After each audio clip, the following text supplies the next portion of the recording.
Muito bem, essa questão da PUC vai dizer para a gente considerar nossos conhecimentos na área de genética e responder o que for correto. Então a gente tem que ver item por item.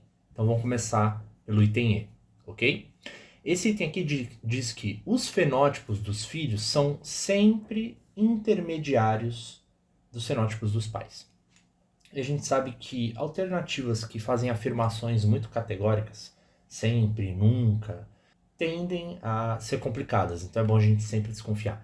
E nesse caso aqui, lembrando que fenótipo é a característica aparente, né, o que aparece da característica, e está dizendo que o fenótipo dos filhos vai ser sempre intermediário dos fenótipos dos pais. Isso não é verdade. Se eu tenho um pai de olho castanho, uma mãe de olho azul, o filho não vai ter um olho intermediário a essas duas cores. Ele vai ter o olho castanho ou olho azul. Então, nem sempre isso vai acontecer. Em alguns casos de dominância incompleta, sim, mas não será sempre. Então, podemos eliminar a E. A D vai dizer que os fenótipos dominantes são sempre os mais abundantes nas populações. Isso não é verdade, é só a gente pensar no seguinte. Pensa num alelo azão que dá para uma população de grilos a cor amarela. Então, você tem grilos amarelos quando eles têm o alelo azão. E quando eles têm o alelo azinho, eles são verdes. E esses grilos, eles vivem num gramado verde.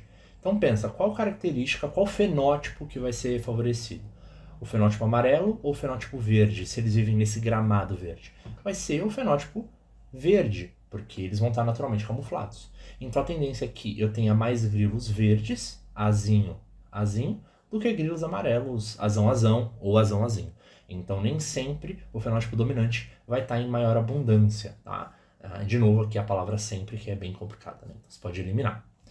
C. Um locus é sempre responsável por uma única característica fenotípica. O locus é o local dentro de um cromossomo ou de um DNA onde você vai encontrar um gene. Então, ele está basicamente falando de um gene, tá? Está falando que um gene é sempre responsável por uma única característica fenotípica. E isso não é verdade por causa de um fenômeno que é a pleiotropia, tudo bem? Pleio é muitos, tropia pode significar mudança, então seria muitas mudanças. Você pode ter um gene afetando mais de uma característica, tudo bem? Um gene que afeta ao mesmo tempo cor do cabelo e cor do olho, por exemplo, para ficarem exemplos bem visíveis, tá? Então você tem genes pleiotrópicos, então nem sempre, novamente com a palavra sempre, você vai ter um gene responsável por uma única característica. Então essa aqui também está incorreta. A B diz que cada genótipo é responsável pela expressão de um único fenótipo. Essa daqui não vai ser verdade porque a gente sabe que os fenótipos eles são resultado do genótipo mais os fatores ambientais, né?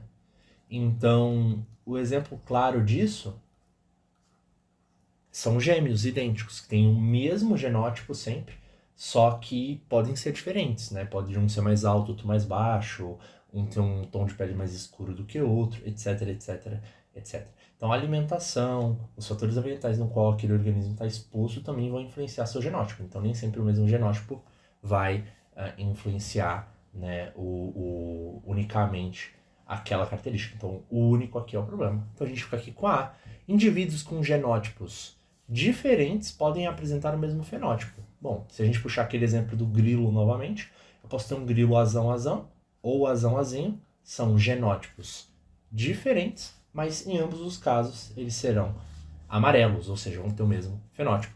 Então, nossa alternativa correta aqui é a alternativa